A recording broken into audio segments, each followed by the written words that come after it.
FCA Conduct of Business Rules. Hello, I'm Stephen Fairclough, and I deliver the FCA Conduct of Business Rules course for Redcliffe training.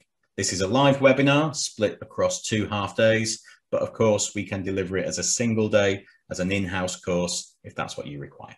The agenda pretty much mirrors the COBs order of chapters, because that pretty much mirrors the client engagement throughout the client relationship.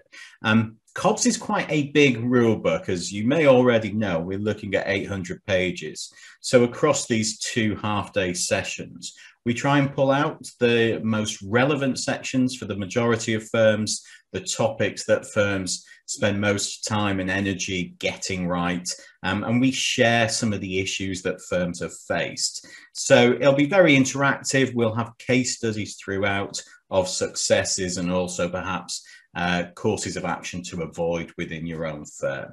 Let me walk you through. First of all, we'll have a grounding of the COBs rule books, the FCA expectations around conduct of business, how we conduct ourselves, how we bring products and services to the marketplace, but also how that reacts and interacts with things like the principles for business, the conduct rules for individuals within our firms, our overall treating customers fairly requirements, etc.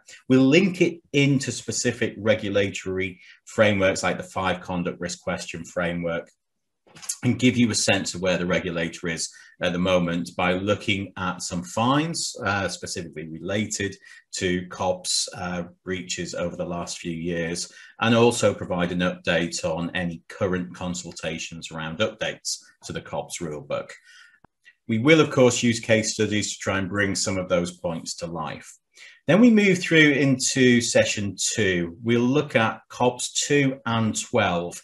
And the reason for that is 12 covers research, 2 covers inducements, and a lot of firms really focusing on those 2 topics together. So we'll certainly talk through all the general inducement requirements. We'll look at minor non-monetary benefits.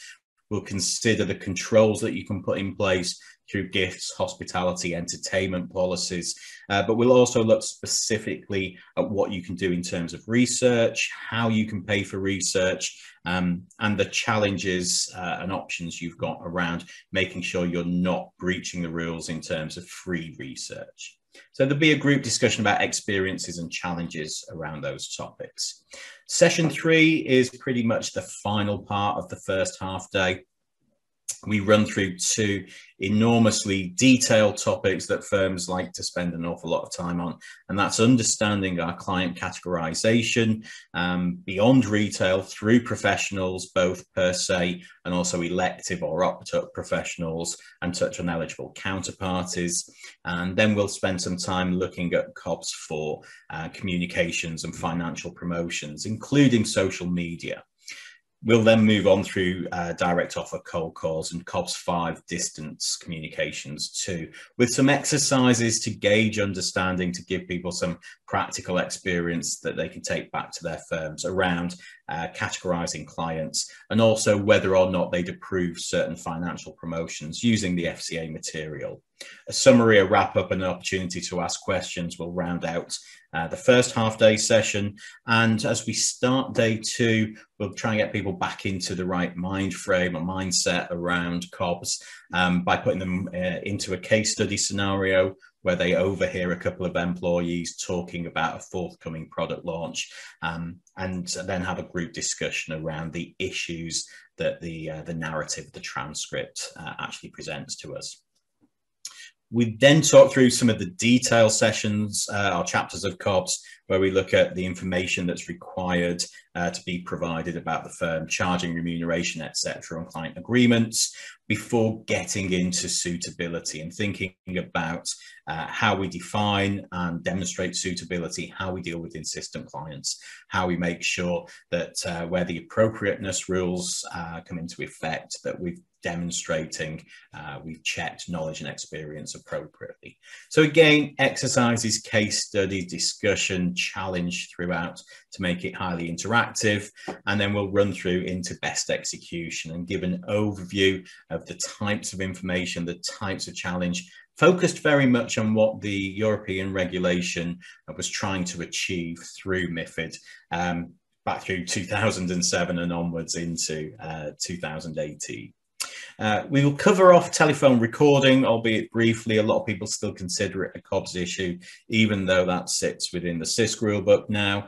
We'll focus on personal account dealing. We'll have case studies as well that illustrate how firms can protect themselves against rogue employees by having strong frameworks like personal account dealing frameworks, policies, controls, to prevent market abuse. And we'll look at the documentation and product information that needs to be provided to clients, along with their cancellation rights. The final wrap up is quite light touch. Again, if there's an in-house session, we can customize this, but we'll give people, I guess, the final scope of the COBs rulebook and touch on some of those additional rulebooks, additional requirements for somewhat specific activities. Again, wrap-up sessions where people can explore specific topics relevant to them from across the 2 days will round out the course for us. So hopefully that gives you a good idea of what we're going to cover on our FCA Conduct of Business Rules course. If you've got any questions about this content, the delivery, or customizing it for your specific needs, please do get in touch using the contact details on your screen now. Thank you.